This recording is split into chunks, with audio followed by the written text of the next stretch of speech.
Welcome po sa aking channel. Mga Kalingap, kumusta po kayo dyan? Welcome po sa aking YouTube channel mga Kalingap. Ngayon po ito mga Kalingap, konting reaction lang sa ating nakita.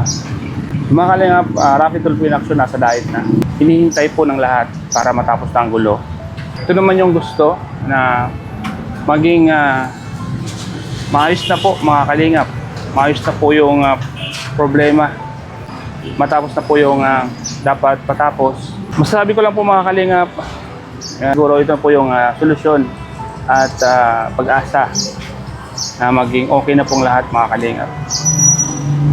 Pag-pray po natin mga Kalingap na sana lahat ng mga mangyayari ay maging okay po at maging maayos po mga Kalingap. Shoutout po sa lahat ng mga sumusuporta, sa lahat ng naghahangad ng katahimikan, naghahangad po ng maging maayos na po ang kaguluhan mga Kalingap. Kasi talagang ito po ay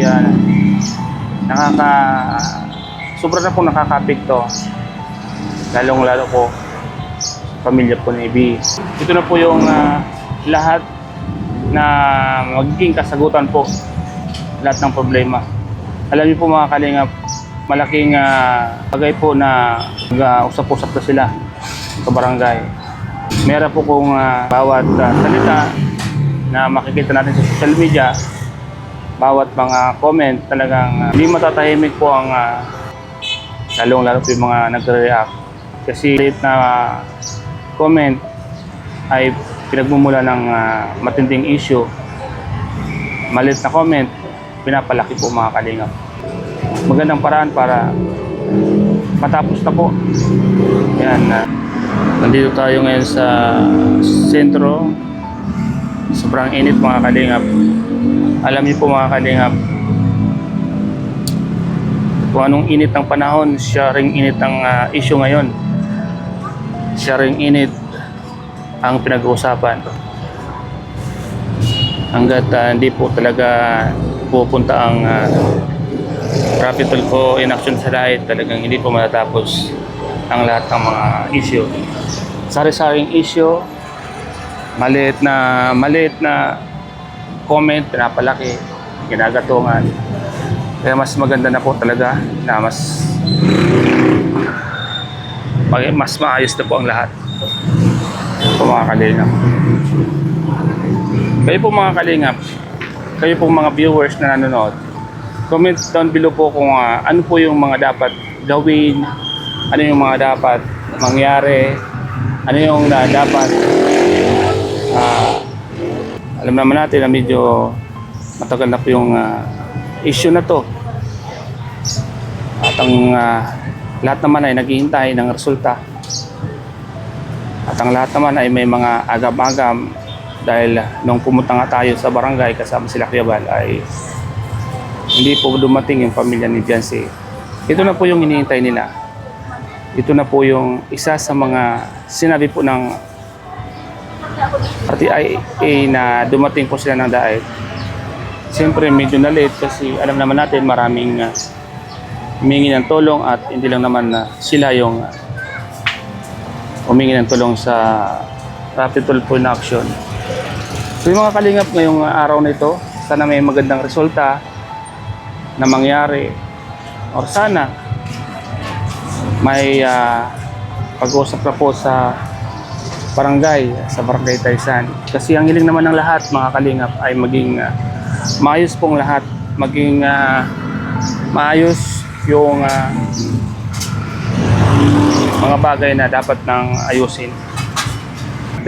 Ang payo natin sa mga viewers, sana maayos na yung mga comment, maayos na yung lahat ng bagay, maayos na yung mga nangyayari.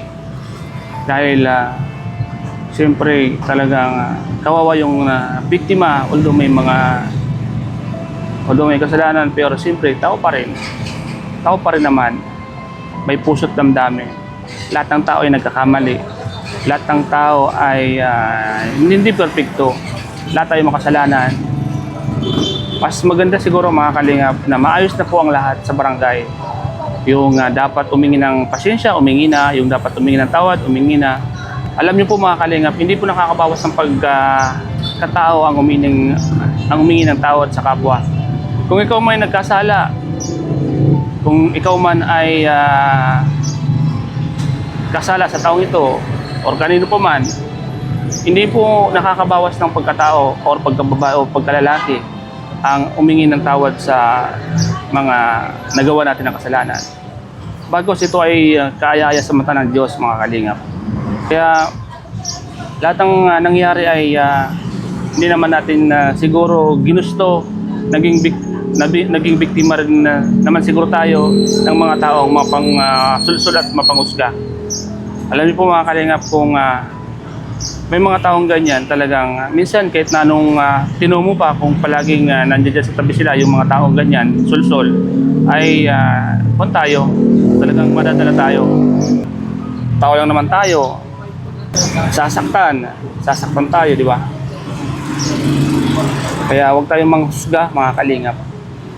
Lahat ng mga manonood, lahat ng mga viewers, lahat ng mga taong may mga inanakit sa puso, ayan, alisin na natin mga kalingap, kasi sa totoo lang, isa lang naman yung natin dito gustong mangyari ang maging maayos ng lahat mga kalingap. So ayan po mga kalingap, sana po ay ang pagpunta po ng Rapid Tulfo Action sa Daet ay maging maayos na po at may magandang resulta po ito mga kalingap, para po matigil na ang mga nangyayaring isyo, nangyayaring gulo, palitan ng samot-saring opinion, palitan ng mga masasakit salita, at maging maluwag na po ang mga taong sentro ng issue na to. Maging maayos na po at maging maayos na po mga kalingap. Yun naman po yung pinaka-importante dito, yung maging maayos po mga kalingap. Maging maayos ang mga taong talaga nasasaktan na. Maging maayos na po ang lahat, magkaisa, magmahalan, diba mga kalingap? Kasi gusto nyo ba yung palaging may issue, gustong magulo, yun ba yung gusto ninyo mga kalingap? Kakasawa din po mga kalingap, diba? I pray na maging maayos na po ang lahat. Ipag-pray po natin lahat mga kalingap, lahat ng mga viewers ng kalingap, lahat ng mga sumusuporta po. Pray po natin mga kalingap, suportahan natin sila. Suportahan natin yung mangyayari po mamaya, or kung sakali man po mag-usap na po sila sa barangay ng Rapid Tulfo Action. Naway lahat bigyan ng malinaw na pag-iisip. Naway lahat bigyan ng magandang kaisipan para may parating yung magandang resulta ng bawat isa. So ayan po mga kalingap, hanggang dito na lang muna ang ating vlog na to. Ingat po kayo palagi. God bless po. And shoutout po kay Kuya Val, kay Kalingap Rab, kay Ate Edna, kay Ma'am Jacat. Sa lahat ng mga K-Boys po, supportan po natin sila, at sa lahat ng mga viewers, salamat po sa inyong pag-unawa at pagmamahal sa Team Kalingap. Nawa po ipag-pray natin lahat na maging okay po.